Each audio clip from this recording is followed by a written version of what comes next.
So I'm here not to just joke with you. I'm here not to just tell some funny stories and give a performance and walk away. I'm here to give you some value, and I want to make it worth your time. I'm going to invest a day. You're going to invest a day. Let's get the most out of it and see what we can walk away with today. Anyway, for you that have not seen me before, just very briefly, let me just tell you my story. I grew up in Idaho, farm country, southwest corner of Idaho. In fact, my father still lives on the old homestead where I grew up. He'll be 89 his next birthday. He still hasn't retired. I'm proud of my dad. He's never been ill. He's really something. I'm trying to get him to retire this year, 88. I'm telling my father, what a good year to retire when you're 88. And he says, hey, talk to me in 10 years, right? I might be ready. But anyway, I went to high school. I graduated. I went to college 1 year. Halfway through my second year of college, I decided I was smart enough, so I quit. One of my major mistakes. I should have stayed in school. But I thought, heck, I'm smart enough to get a job. That's what life's all about, right? Get a job, pay your bills, work hard, stay out of trouble, keep your fingers crossed, hope for the best. And I figured I was at least prepared to do that. So I quit college and went to work. A little while later, got married, got my little family going, and I'm out there doing what I thought was the best I could. But about age 25, I'm starting to struggle. I've purchased a little more than I can conveniently pay for on time. And the creditors are starting to call saying, hey, you told us the check was in the mail. What's the deal? And I'm getting embarrassed by that. I'm also embarrassed, big mouth me, with all the fancy promises I made to get married. I'm way behind on those promises. And I'm getting discouraged, wondering what to do. And I thought, well, maybe I should go back to school. Right? 1 year of college, pretty short on an application. But, tough to go back to school, right? Especially when you got your family going. Time to stay is when you're there. So I discounted that. I thought, well, if I, had my own business, that would be the way to go. But, I'm short on money. Too much month at the end of the money. If you've ever been there, that's where I was, age 25. So I had to discount that, and I'm discouraged, wondering, where do I go from here? And then the miracle happened for me. Good fortune came my way. And who can explain good fortune? I don't know. Remarkable things that happen to you at a particular time. Sometimes it's just unexplainable how those things happen. One of my friends says, well, hey, things don't just happen. Things happen just. Another good note for your notes. Things don't just happen. Things happen just. And maybe that's it. I don't know. I'm an amateur on life, I guess like most of us are, trying to figure it out, how to make it valuable. But I was ready. And my good fortune was, at age 25, I met a very wealthy man. His name was Mr. Schoaf, Mr. Earl Schoaf. A friend of mine had gone to work for him, and he started telling me about this man. He said, you got to meet this man I've gone to work for. He's wealthy, but he's easy to talk to. And he's got a unique philosophy of life. And the more he kept talking about this man, I thought, well, I've got to meet this man. So sure enough, shortly after that, I had a chance to meet this remarkable wealthy man, and I was impressed. He was wealthy. Sure enough, he was easy to talk to. I was so intrigued, within a few minutes, I said to myself, if I could be like him, farm boy from Idaho, if I could be like him, I'd give anything. And then I thought, if I could just get around somebody like him, and if he would teach me what to do, I would be willing to learn. I'm coachable. And that was my good fortune. A few months later, this wealthy man that I met, Mr. Schoaf, took a liking to me, hired me, gave me a job. I went to work for him. And I spent the next 5 years in his employ. And then, unfortunately, he died at the end of that period at age 49.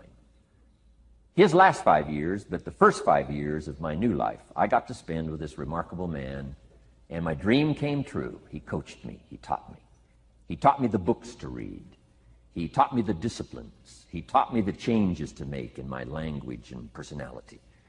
And the things he shared with me during that 5 years literally changed my life, turned my life around, changed my income, changed my bank account, changed my future, changed everything. I've never been the same since that unique experience. And I wish he was still alive today, Mr. Schoaf. I'm sure if he was alive today, especially after this seminar, Idaho Farm Boy makes it to Dallas, Fort Worth, full house, standing room only.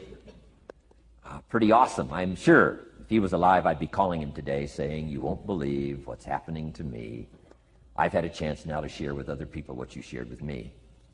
But anyway, how I got here. 30 plus years ago, I was living in Beverly Hills, California. And one day a friend of mine, businessman friend, said, "Jim, I'd like to have you come and share your story with my service club that I belong to, the Rotary Club."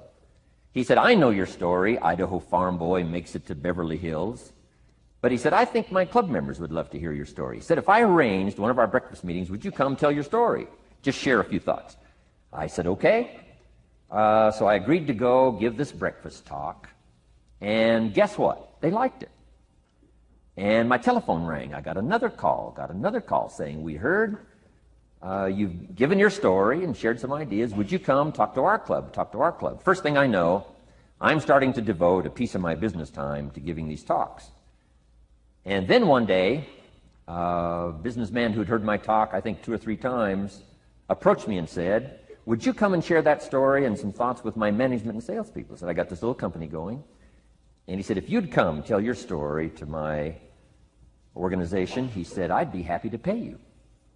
And I thought, wow, wouldn't that be something? So I agreed to go do it, and I got paid. Little did I know, another fortune was waiting for me to translate my ideas into talks and speeches and seminars. Now I've written some books.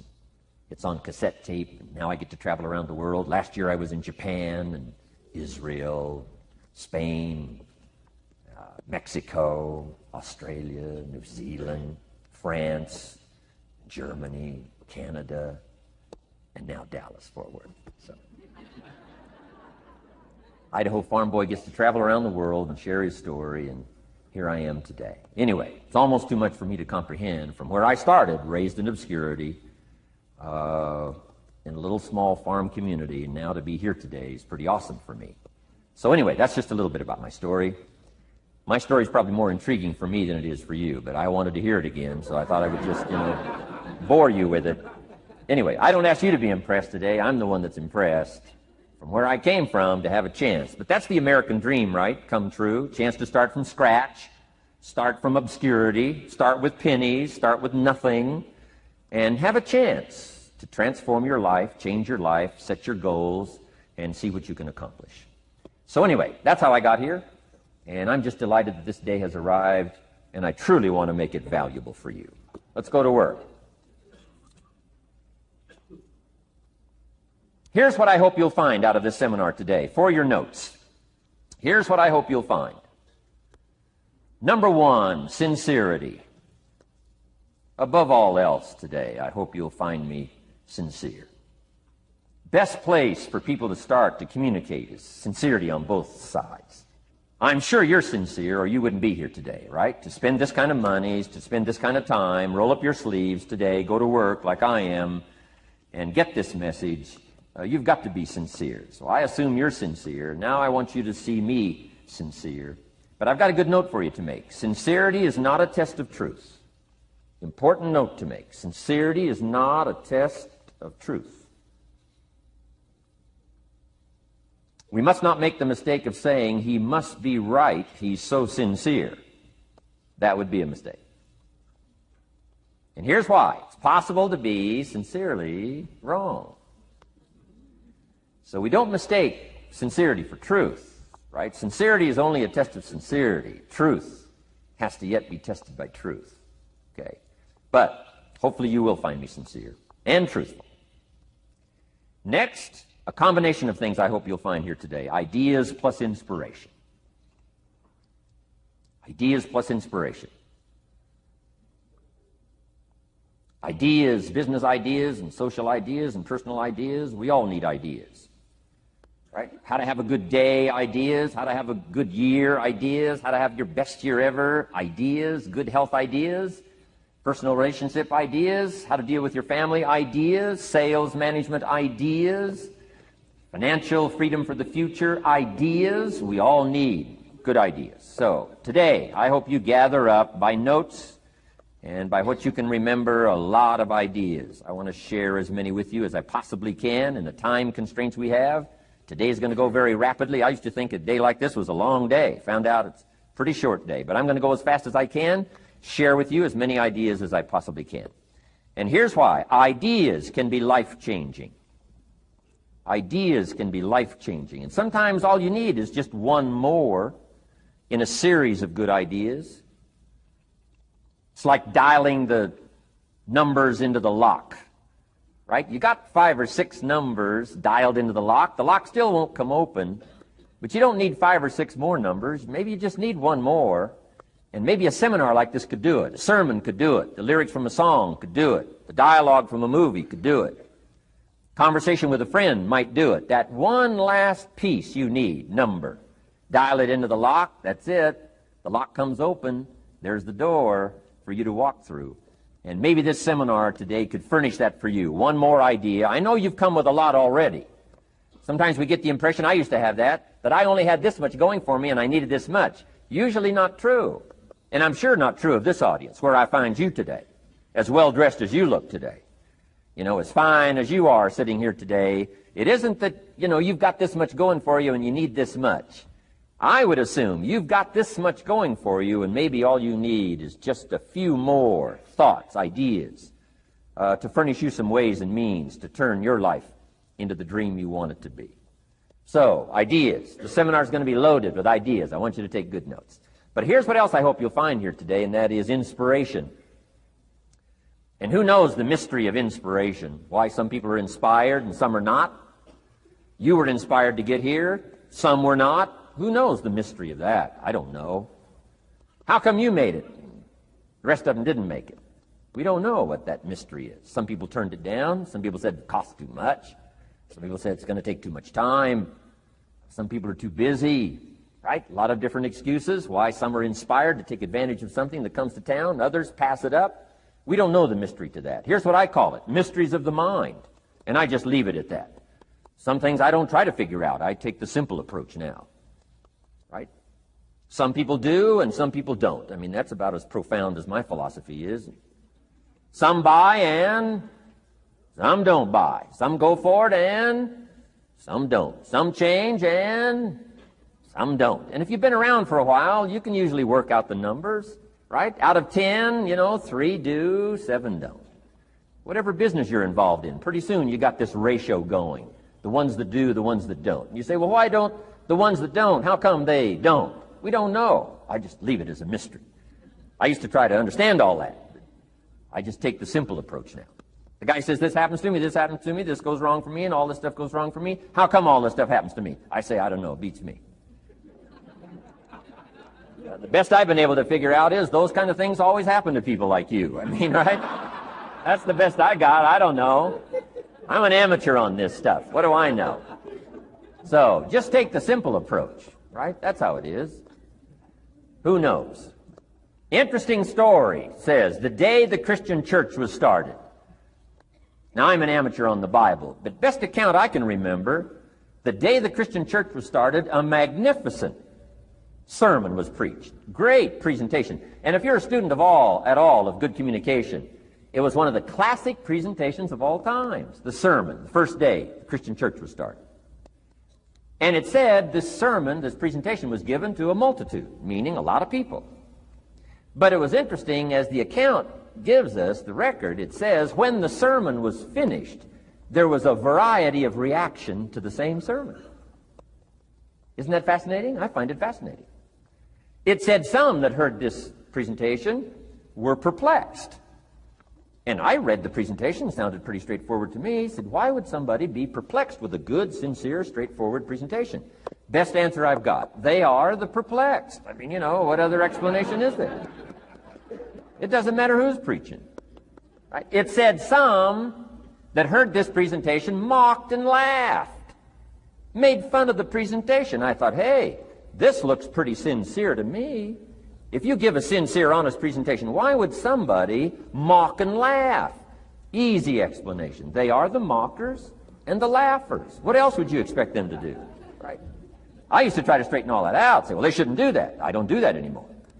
I've got peace of mind now. I can sleep like a baby, not try to straighten all this stuff out.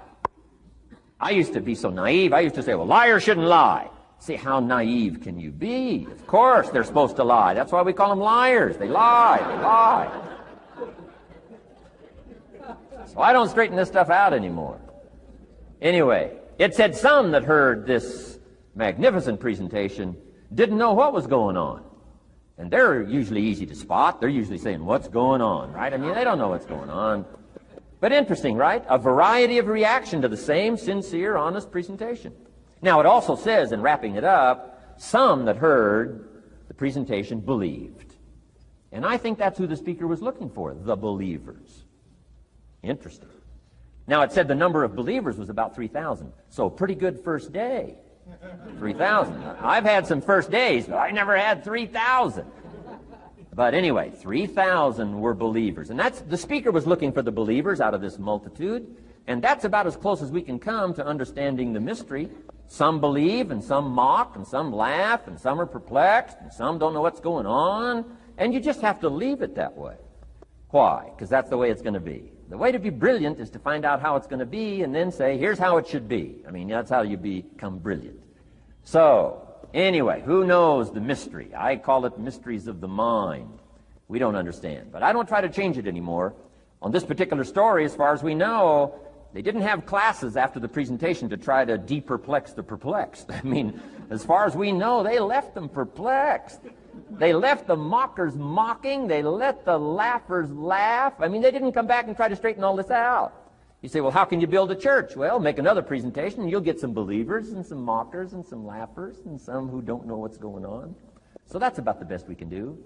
So, but I'm glad I've got the believers here today. You believed enough to shell out your cash and part with your time and some of your effort and energy, and I appreciate that. So, hopefully you'll find some inspiration here today. All right? To get the most out of today, a couple more notes. Number one, be thankful. That's a good way to capture the most of a day like this. Be thankful for what you already have. That shouldn't be any problem in America, being thankful. Everything we need is available in America. Everybody wants to come here, right? The last time I was here, that little presentation I gave, everybody wants to come here, America. People haven't plotted and schemed the last 40 years saying if I could just get to Poland, everything would be okay. No, everybody wants to come to America. Why? Everything's available here.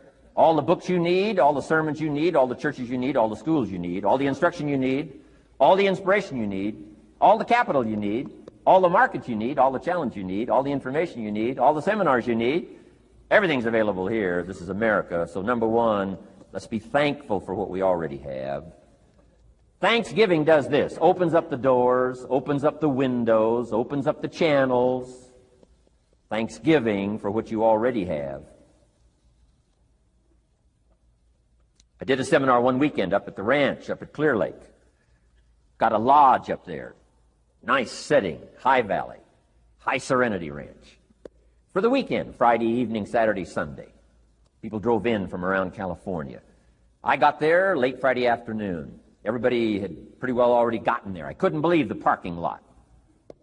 Continentals and Eldorados and Mercedes and Cadillacs and unbelievable. Ferrari, one Rolls Royce, unbelievable. I walked in, good-looking crowd about like this, sitting there ready for the weekend seminar. My opening remarks were, ladies and gentlemen, I think the rest of the world would find it strange that we have all come here this weekend to try to figure out how to do better. Right? I think the rest of the world would say, I don't understand. Guy in his Rolls Royce saying, I got to get to the seminar, find out how to get another one of these Rolls Royces. Unbelievable. Anyway, let's be thankful. Here's what locks up the doors and the channels to receive more: cynicism. That locks you away. That prevents you from learning more. Being a cynic about the past and the future, a cynic about the marketplace, cynical about the people, cynical about the institutions, cynical about the setup, cynical about yourself, cynical about your chances. See, that locks away all the chance for stuff to flow your way. So, good advice, I think, today. Start off, be thankful. Here's number two, listen well. That's going to be a challenge today. I understand that. Seems like most of, our life is still going on outside these four walls, right? Most of our life seems like it's all, continuing out there. Family and business and associates and market and economy and whatever else is happening in the midst of your life. And to sort of, pull your attention from what's going on out there and put it in here for just a few hours, I know is a challenge. But do the best you can, listen well. And here's the last one, take good notes. Be a good student today. Take some good notes. I've not come to entertain you. As you can tell by my opening joke, right? I would not make it in Las Vegas. So we don't have a dog and pony show today, no entertainment. But I do have some ideas. Take some good notes. Somebody showed me the other day notes that they took about 21 years ago, attending one of my seminars out in Los Angeles. He said, I still use these notes I took 21 years ago to help me in my business, relationship with my family. So I'd like to have these notes that you take today become that valuable for you. Then it would be worth me making the investment to come and spend a portion of my life, my time, my energy here. And I want this investment I'm making here today to pay off. And one of the ways it can pay off for me is for you to take good notes and then go away and use whatever makes sense. Because what I feast on coming back around is the stories out of this audience today, sure enough. 6 weeks from now, 6 months from now, 6 years from now, somebody's going to, by phone, by letter, by personal contact, walk up to me and say, the things you shared that day got me thinking, and I started making some changes, and let me tell you what's happened to my business, let me tell you what's happened to my sales career, let me tell you what's happened to my relationship with my family. See, that'll make it worth it for me. Not the money, the return, something you can't buy with money. If somebody says, thank you for touching my life and taking the time to make the investment. And that's what I'm all about. So if you'll become a good student today. And here's the last note. Don't be a follower, be a student. You'll be happy to know today we haven't come seeking disciples. We've got no movement for you to join. I'm just here to share some of my experiences, good ideas, best I can. But I think that's good advice. Don't be a follower, be a student, right? Take advice, but not orders. Take information, but don't let somebody, order your life. Make sure what you do is the product of your own conclusion. Excellent note to make. Make sure what you do is the product of your own conclusion. Not to do what someone else says. Take what someone else says, process it, think about it, ponder it. If it makes you wonder, if it makes you think, then it's valuable. Then, when you go take action, make sure that the action is not what somebody told you to do. Make sure the action is the product of your own conclusion. If you'll follow just a little bit of those simple guidelines, I'm telling you, the learning process can be speedy, swift, powerful. Your learning curve can go up, and then applying it to your business, your life, your family, conversations, equities of all kinds. You'll find some progress like I did that first 5 years when I met a teacher willing to share with me. Turned my life around. Progress I couldn't believe happened for me. Okay. Let's get started. I want to review, I was here last time and we talked about the 5 major pieces to the life puzzle.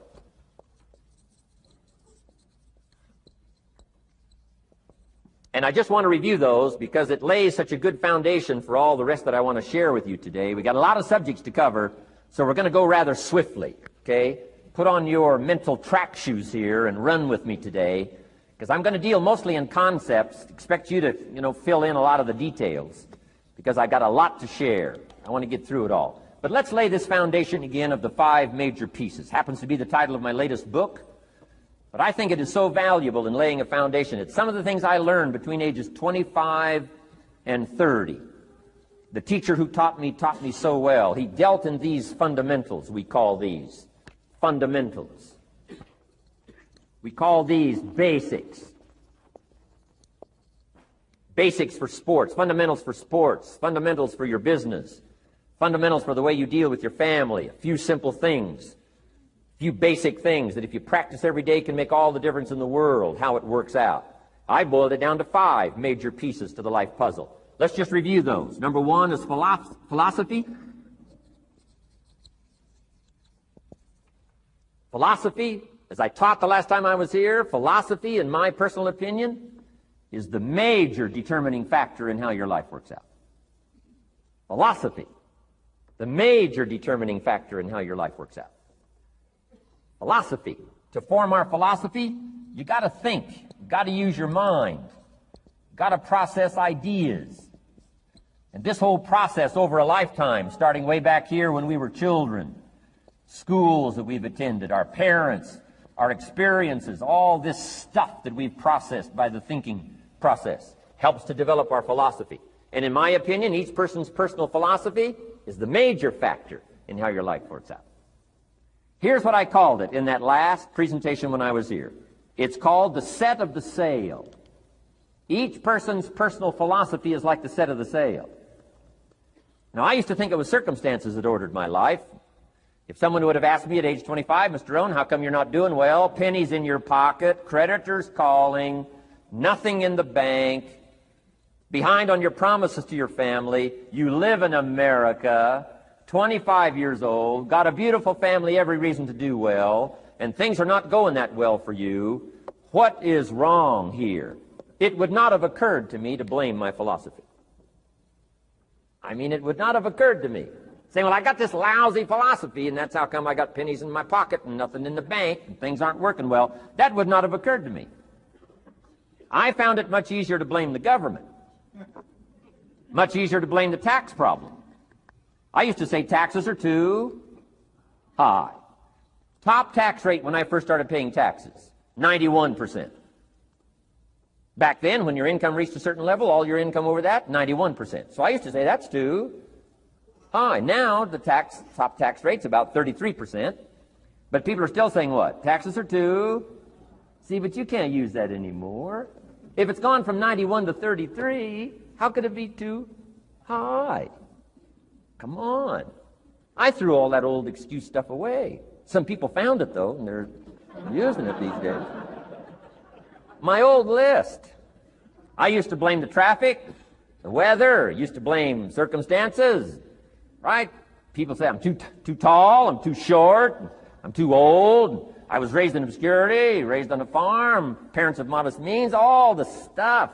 If you were to ask me, how come you find yourself here, Mr. Rohn, age 25, living in America, land of abundance and opportunity, pennies, zero in the bank, not doing well, creditors calling, it would not have occurred to me to blame my philosophy.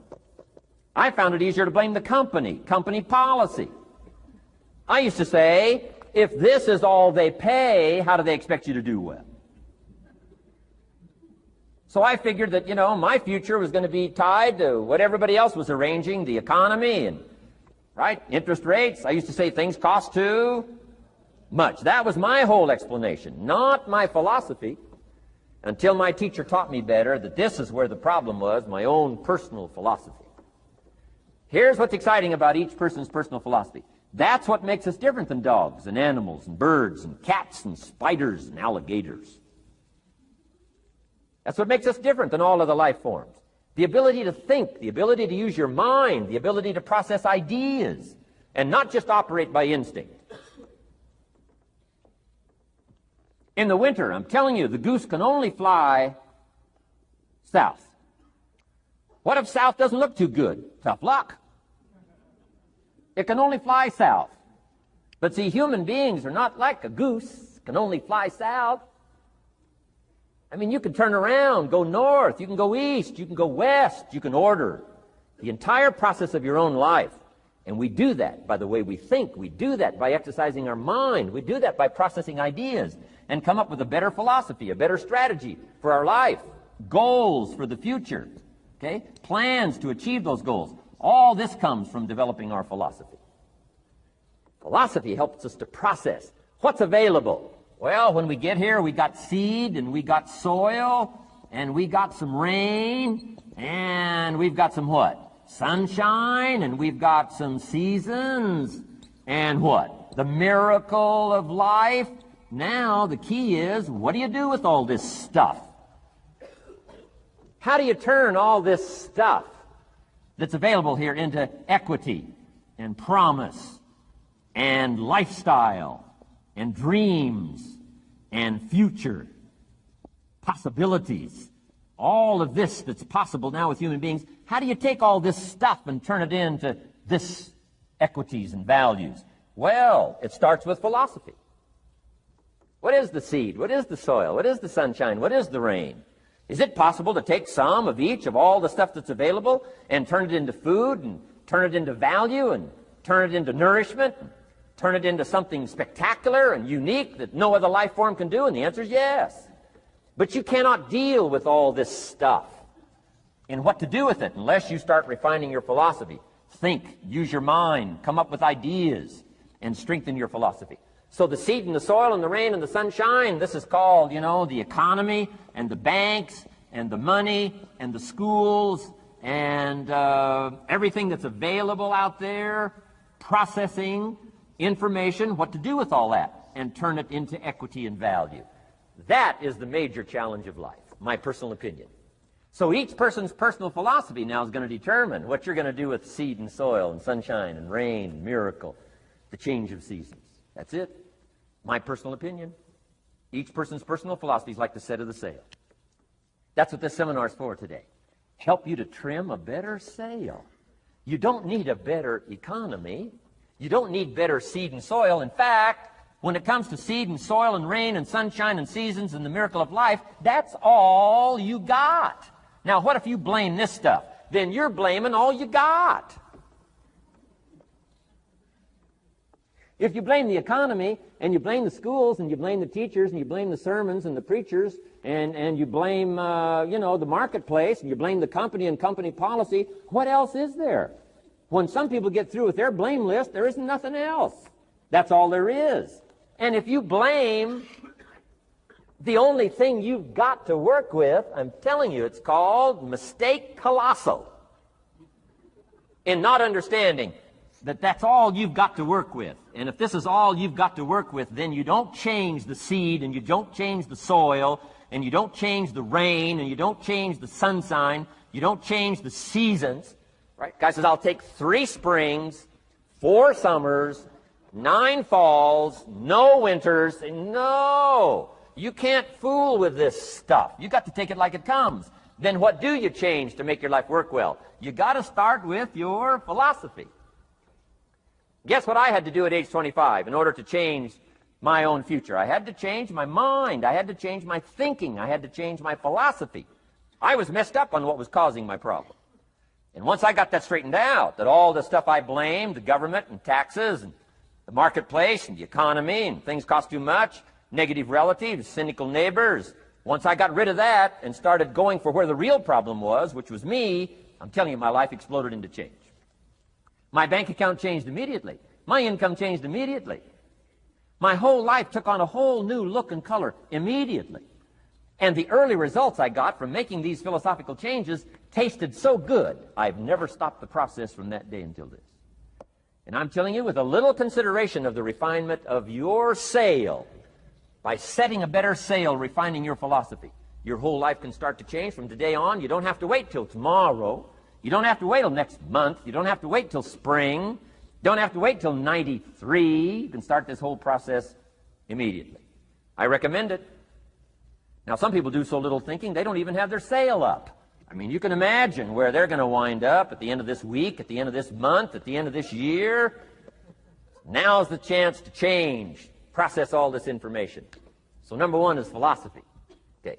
And we dealt with all that, where we get ideas from personal experience, from other people's experiences. I don't want to get into all those details because we covered that the last time I was here. But philosophy, that's number 1, my personal opinion. Each person's personal philosophy. Here's the definition of success and failure. Just make this note. Here's failure. A few errors in judgment. Repeated every day. Now, you can automatically assume, Mr. Rohn, I say, I can understand that. A few errors in judgment repeated every day. For 6 years?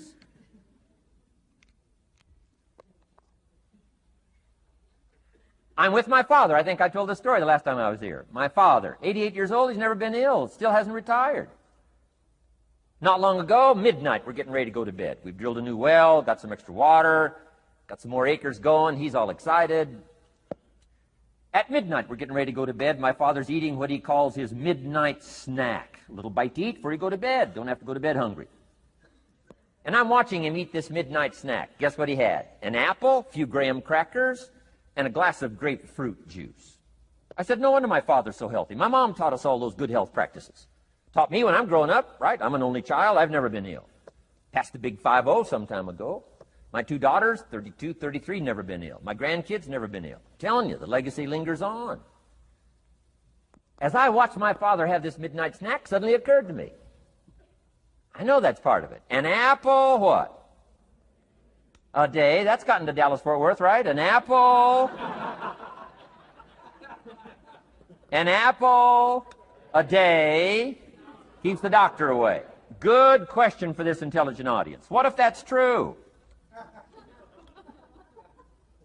You say, well, Mr. Rohn, if that's true, that would be easy to do. Then what's the problem? It's easy not to do. It's easy not to adopt it as your own personal philosophy. Or the guy messed up the saying. Guy says a Hershey bar a day. Say, no. No. You've been watching too much television. It is not Hershey bar. You got to be smarter in philosophy than to fall for the Hershey bar a day when it's an apple a day. You've got to be smarter than that. And if you make that kind of an error in judgment every day for 6 years, I'm telling you, it'll accumulate into disaster. Sometimes the first year you say, well, you know, I'm so healthy now, what difference is it going to make? You've got to be smarter than that. Just because disaster doesn't fall on us at the end of the first day doesn't mean disaster isn't coming. You've got to be so smart that you look down the road and say, will the errors in my present judgment of philosophy, what's that going to cost me in 1 year, 6 years, 1 month, 6 months? I'm telling you the money cost and the health cost and the success cost is too gigantic if you'll look down the road a little ways and say, are there errors in my current judgment like an apple versus a Hershey bar? Is that just a good illustration of some of the rest of my errors in judgment? If it is, that's where I found myself at age 25. I started working when I was 19. I met my teacher who helped turn my life around when I was 25. That's 6 years. At the end of the first 6 years of my economic life, I've got pennies in my pocket. I've got nothing in the bank. The creditors are calling saying, hey, you told us the check was in the mail. I'm embarrassed. I'm behind on my promises. I live in America. I'm 25-year-old American male. I got a nice family, every reason to do well. And I'm messed up. Now, what's messed up? I used to think it was the community that was messed up, and the country was messed up, and the government was messed up. If those Democrats ever get in the White House, that'll really mess things up. If the Republicans stay in power, that'll really mess things up. The economy was messed up. Interest rates are messed up. I thought all this stuff was messed up. Then I found out that's not what was messed up. I was criticizing the only thing I had to work with. What was really messed up was my own personal philosophy. My own errors in judgment in my own personal philosophy brought me in 6 years to pennies in my pocket, nothing in the bank, and trying to explain why I wasn't doing well, living in America, 25-year-old American male, got a family, every reason to do well. Now, once I understood this, here's the formula for failure: errors in judgment, being lax about developing your own personal philosophy. I'm telling you, it's called accumulated disaster. It doesn't matter whether it's your health or your bank account. Guy's got an empty bank account, probably has high cholesterol. Why? Over the last 6 years, he never paid attention to either one. And it doesn't matter whether it's a dollar, or whether it's your money, or whether it's your cholesterol count. All you got to do is commit the errors, and just because disaster doesn't fall on you at the end of the first day that you don't eat an apple. You say, well, I didn't eat an apple today, and tonight I'm not ill. Well, you got to be brighter than that. Someday you got to leave first grade. The reason we make those first grade desks so small so they won't fit at age 25. I mean, right? You don't belong here anymore. Come on. Now let me give you the secret to success. The formula for failure: a few errors in judgment repeated every day for 1 month starts the weakness, starts the disaster process. You can imagine what happens in 6 years. Now here's the formula for success: a few simple disciplines practiced every day. And you've started a whole new process called a whole new life. A few simple disciplines practiced every day. And if you decide today to go for the apple instead of the Hershey bar, I'm telling you, you have begun the process of turning your life around. And if you keep up that process, not only with your health habits, but with your money habits and with your communication habits, with your sales habits and management habits and every other habit that you've got, if you'll start that process, eliminate the errors and replace it with disciplines practiced, I'm telling you, you can start this process of life change immediately. After today, you don't ever have to be the same again. Only by choice. You don't have to walk out of here the same as you walked in today. Only by choice. You can start a whole new process. And you say, well, Mr. Rohn, is it that simple? Yes, it's that simple. Where else would you start but with an apple? You don't have to start with something staggering. What if you should be walking around the block for your good health and you don't? What'll that do in 6 years? I'm telling you, the word is disaster. You could and you should and you don't. Here's an even stronger word. You won't. I mean, don't might mean you're careless. Won't probably means you're stubborn. And either one's called disaster. Could, should, don't. I'm telling you, that's why at the end of 6 years, I found myself with pennies in my pocket, nothing in the bank, creditors calling. Could, should, won't. Could, should, don't is called disaster. Now, how do you change all that? The next 6 years, I got rich. The next 6 years, I became a millionaire. By the time I'm 31, I'm a millionaire. How about that? You say, well, Mr. Rohn, what happened? Well, strangely enough, during that second 6 years of my economic life, the government was about the same. I'm telling you, taxes were about the same. My negative relatives were the same. I'm telling you, the economy was about the same, and prices were about the same, and everything else was about the same. Circumstances were about the same. Then how come I got rich? How come I totally changed my life? I was not the same. Somebody says, well, what did you go to work on to do all that? I started with my philosophy. I started amending my errors by doing some better thinking, changing my mind, coming up with ideas that I didn't have before I met my teacher. And once that whole process started for me, I'm telling you, I changed my whole life. Within a 6-year period, I was never the same. And I've kept up that process all these years. One of the reasons why I'm here is to continue my craft. I don't want the day to come someday somebody says, you should have heard Jim Rohn 10 years ago when he was really terrific. Guess what I want people to say? I heard him 10 years ago, but you should hear him now. I'm telling you, the man works on his craft. I'm telling you, the man's done some extra reading. I'm telling you, the man doesn't miss a trick. I'm telling you, he's worked hard on himself.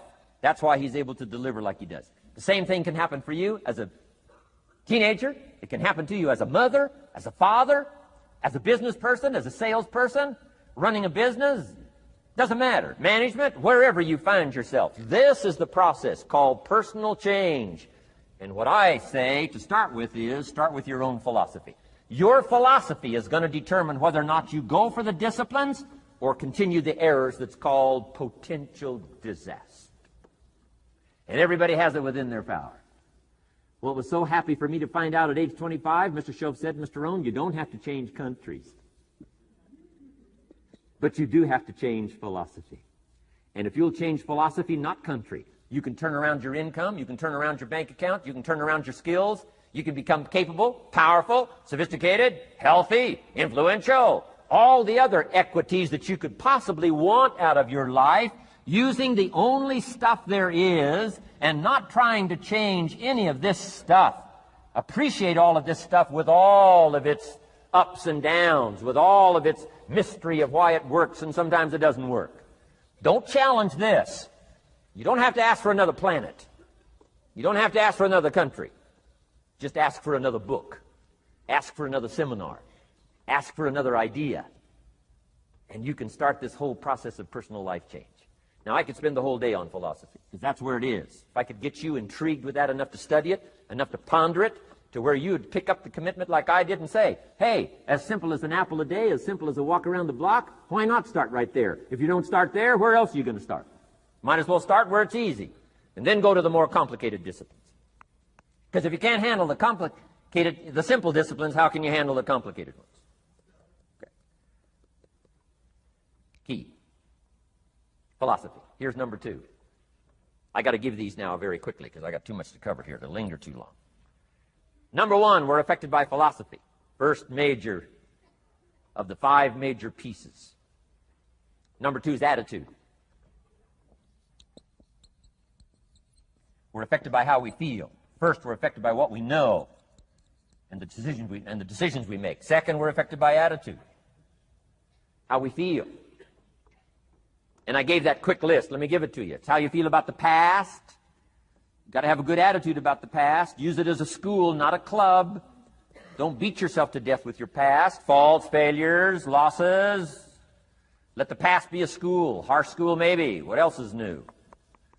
Let the past be a school master to teach you. Not to threaten you, but to teach you. Okay. Next, it's how you feel about the future. Set your goals. We'll talk a little bit about that before we finish today. Goal setting. The promise of the future is an awesome force to affect your life every day. Without a future well designed, we take hesitant steps. And all you have to have is hesitant steps for 6 years.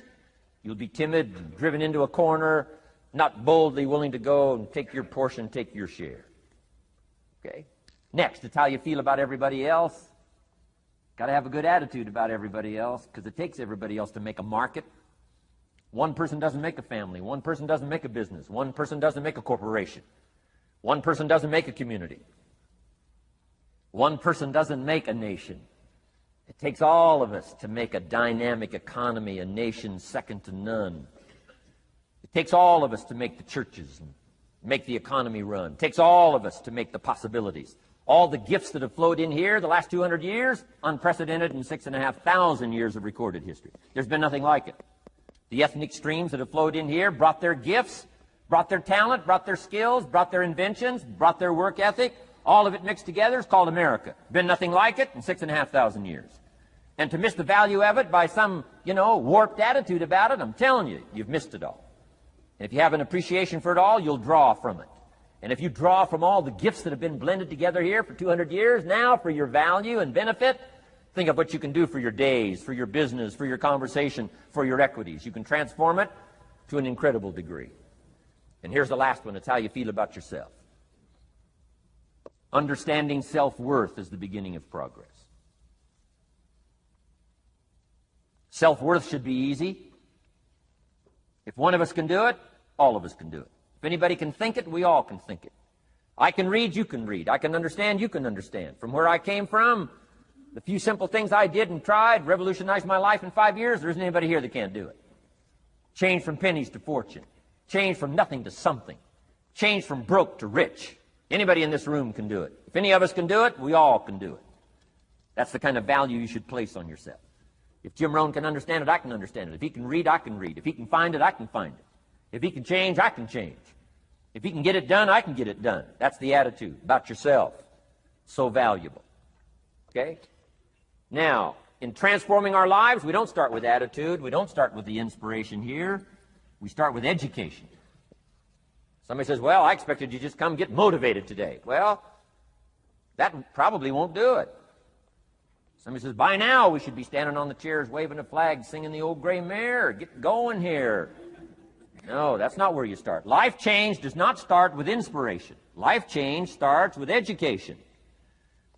You've got to be educated to the point of where you might have messed up. My teacher put it in blunt, simple language. He only went to the 9th grade in school, so he put it in simple language I could understand.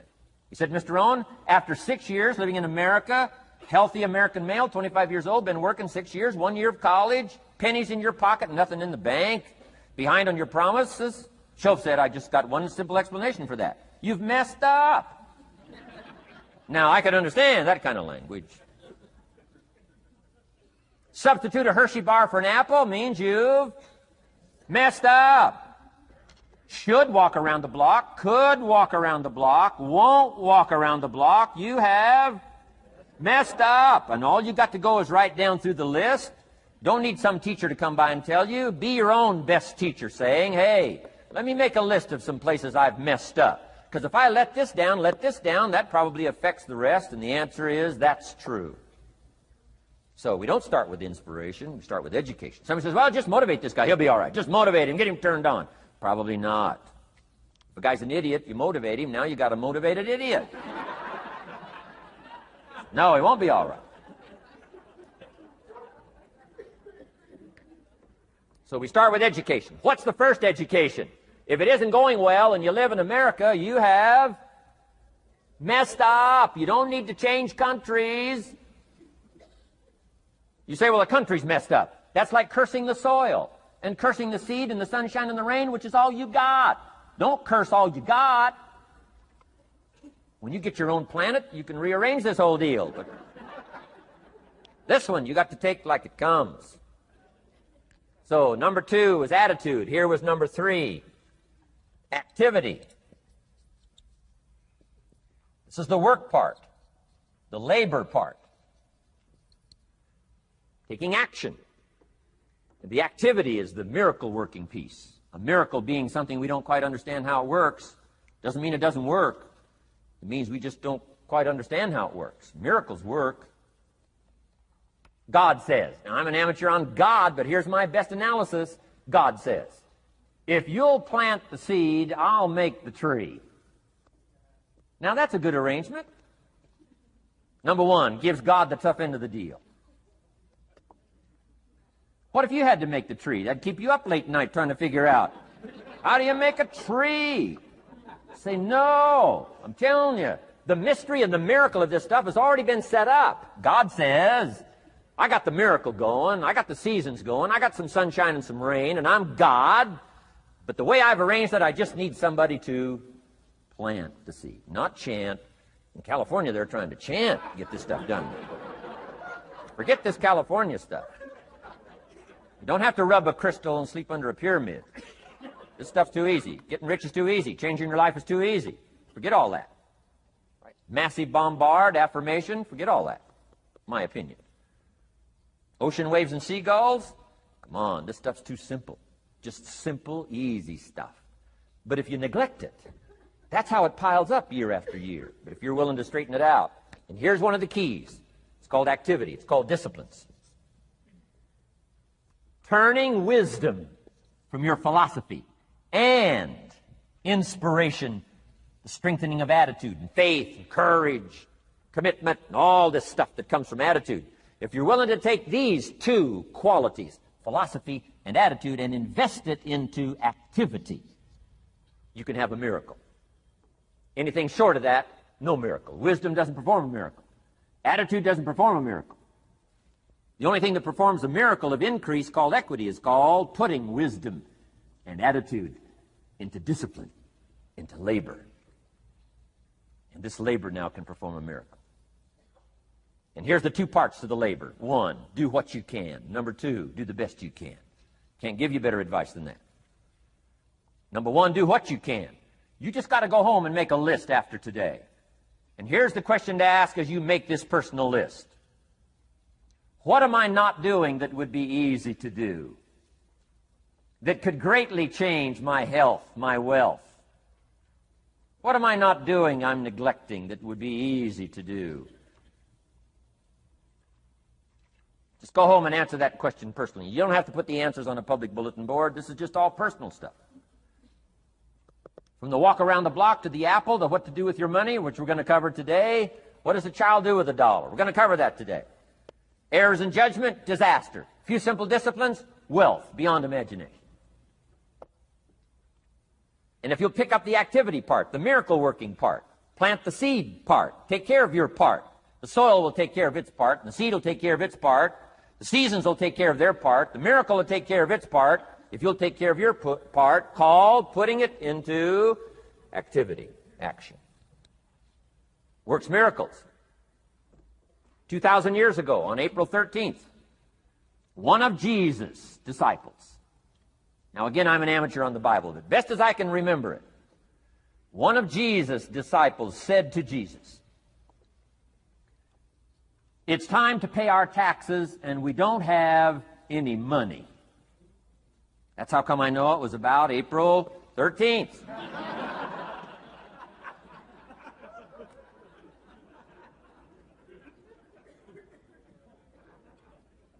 To this statement by his disciple, Jesus said, best as I can read the record, Jesus said, no problem. Now, why could he say no problem? Well, word has it, he was a miracle worker. Word has it, if you're a good student of history, word has it, he was a miracle worker. If you handed a problem to a miracle worker, what would he be inclined to say? No problem. You got to hang out with folks like that. I belong to a small group like that. We do business around the world. You hand these guys a problem, they say no problem. What? How many books would they read to solve it? Many as it takes. How early would they get up? Early as it takes. How much information would they get? Much as they needed. So it's what? No problem. You got to hang out with folks like that. Jesus said this will be no problem, the tax thing. He said to his disciple, it's simple. Go fishing. Wow.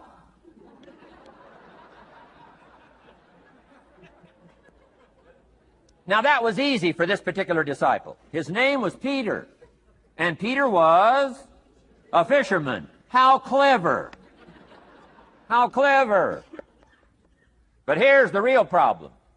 If you should fish, and you could fish, and you don't fish, you got no miracle. You could change, you should change, you won't change. That's called accumulated disaster. In 6 years, you'll be explaining instead of celebrating. Having some ragged list like I had, reasons for not doing well, pennies in my pocket. Could, should, don't, disaster. And if you'll just start the process of change, could, should, and will, you can start this whole process. And if you will, then put it into action. The miracle belongs to you. Jesus said to his disciple, it'll be simple. Go fishing, and the first fish you catch, look in his mouth. Peter said, okay. He was used to strange things happening in this relationship. Peter goes fishing, catches the first fish, looks in his mouth. Guess what's in the fish's mouth? Coins. Peter says, wow, coins. Starts counting the value of these coins, and when he adds it up, guess how much it added up to? Exactly enough money to pay his taxes and Jesus' taxes. Which gives you Jesus' position on taxes.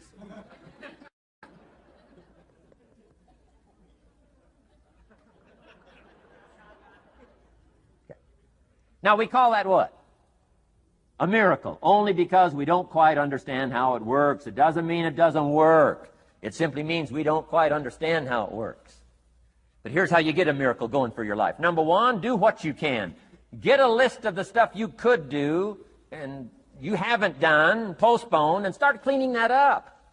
You can't start at a better place for personal change. That'll affect your bank account, affect your future, affect your income, affect everything. You can't start a better life change process than cleaning up what you should be doing.